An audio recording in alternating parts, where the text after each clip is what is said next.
Bonjour à tous et bienvenue pour un nouveau retour sur.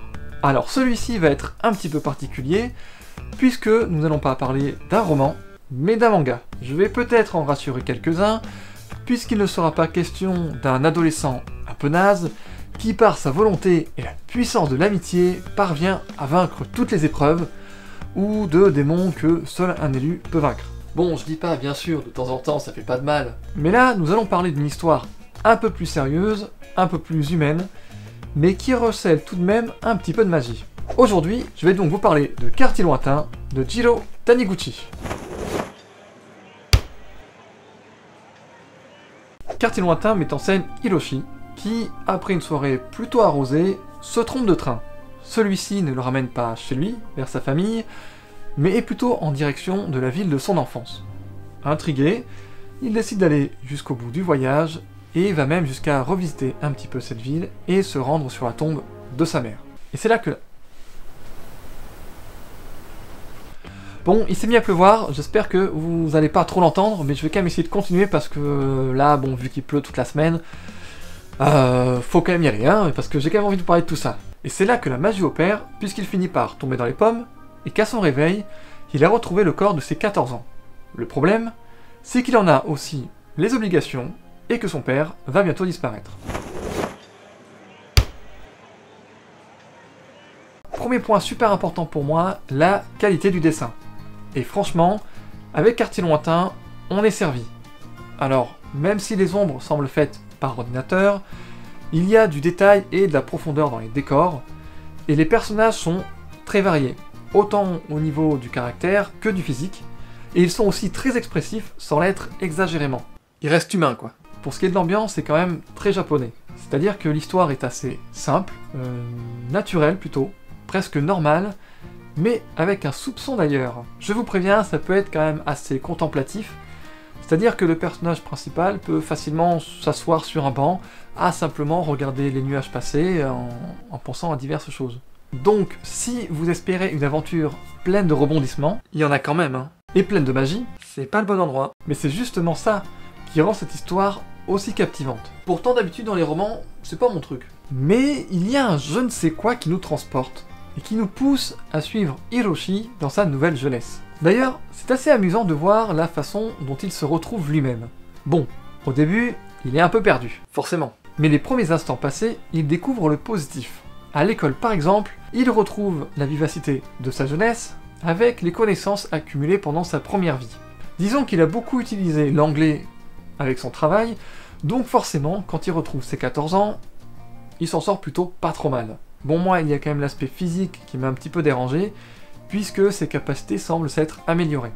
Alors, il est plus jeune, il est plus vif, il s'étonne lui-même de courir plus vite et de sauter plus loin. Toujours dans un cadre normal, hein. Mais alors, je veux bien qu'il soit meilleur qu'à ses 48 ans, mais comment il peut l'être qu'à ses premiers 14 ans? Parce que, normalement, il n'a pas changé, hein. Bon, mais ça, c'est un détail qu'on peut éventuellement mettre sur l'euphorie du moment. Ou alors, il se donnait pas à fond la première fois.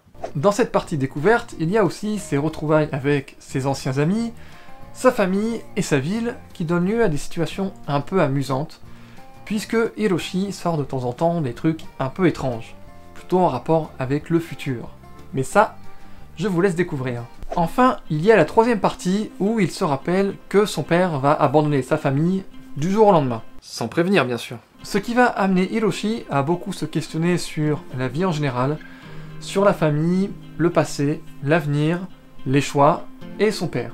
Ce qui va amener une autre forme à l'histoire et une autre vision du Japon. Et vraiment, cette évolution-là, l'évolution du personnage principal, c'est l'un des points forts de ce manga. Un petit détail en passant, c'est aussi une histoire qui montre combien les Japonais ont été traumatisés par la Seconde Guerre mondiale. Donc après, dans Quartier Lointain, ce n'est pas quelque chose de très lourd qui va nous suivre du début à la fin, mais comme on parle plus facilement de Pearl Harbor, des kamikazes et tout ça, je trouve que c'est bien de voir de temps en temps l'autre côté, et de parler un petit peu de soldats qui, là encore, n'avaient rien demandé. Ce traumatisme d'ailleurs, on le retrouve assez souvent dans les films de Miyazaki. Après, il faut dire que, bon, en plus de la guerre de façon générale, les bombes atomiques ont quand même eu de quoi laisser des souvenirs assez terribles. Bon, mais à côté de ça, Quartier Lointain, c'est quand même une histoire très positive, qui montre le Japon à deux époques différentes, de façon assez intime, loin de l'agitation et des grandes villes qu'on voit habituellement. Avant de conclure sur cette histoire, je voudrais vous parler d'un petit détail qui m'a paru un peu bizarre. Pour resituer, Hiroshi, c'est quand même quelqu'un qui avait l'habitude de lever un petit peu le coude pendant les soirées. Et franchement, il n'a pas perdu toutes ses mauvaises habitudes en retrouvant ses 14 ans. Sans trop vouloir raconter, à un moment, le personnage principal se retrouve à boire devant des adultes. Et ça les choque pas des masses. Peut-être un peu, mais au final il laisse faire, et même il le resserve. C'est peut-être moi qui suis un petit peu réservé de ce côté-là, mais j'ai quand même trouvé bizarre que des adultes laissent un adolescent de 14 ans boire comme ça. Bon, mais je crois que cette fois j'ai fait le tour. En résumé, Quartier Lointain est avant tout un manga. Une première dans cette série, mais sûrement pas la dernière. Et il nous plonge dans une histoire assez intime, qui peut élargir notre vision sur le Japon. Et grâce à son retour dans le passé, Hiroshi amène une réflexion sur les rêves d'enfance, parfois balayés par l'adulte que l'on devient.